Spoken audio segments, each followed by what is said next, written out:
Whatever happened to old Captain Sensible?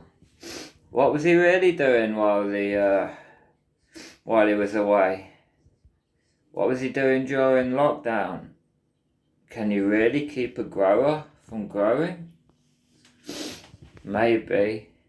And this is a little hint here. Captain Sensible, as was, turned manic. When that lockdown was introduced, he turned manic.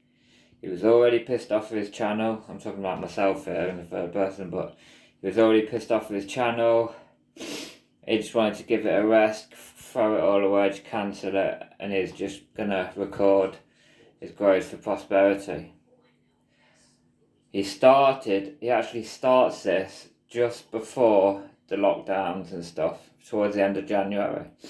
And you're gonna see Captain Sensible, myself, now J. Simpson, take you from bean to blunt, and a video every week, every step of the way, plus a couple of advice vids. Honestly, these turned out, well, I'm not going to give it away, but there were ups and downs, let me tell you that. There were ups and downs, but one in particular will blow you away, and more information later. I'll dig into the archives and we'll start setting this up. There's also going to be questions like, for instance, what will the dry weight total of Captain Sensible's plant be? And it's in like half-ounce intervals. So, and the winners get prizes at the end, t-shirts, stuff like this. I'm getting loads of merch like this. I'll show you some more t-shirts later. Some Well Wicked t-shirts, stuff like that.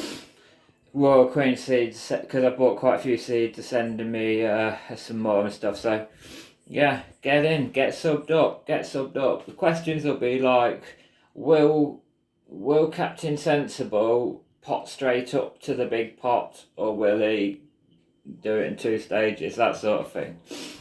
When will Captain Sensible start the flower? At which week? Questions like that. You get 3 wins during the point of the course of the grow. You win something at the end, and also the big one, the main one, is the total amount. And obviously, I'm going to tell you all about the strains and stuff, so you can have a proper guess. But whoever guesses first and is nearest, as it's going to be, that's why it's in quarter ounces. So you say you go for 10.5 ounce, and it turns out to be 10 ounce. Someone else has gone for 9.5 ounce. Well, then it'd be between you. There'd be either double prize or whatever. But you know what I'm getting at. It's going to be fun. Yeah, these t-shirts, I'll show you some more, particularly like this. Finger sticking good. Let's get growing.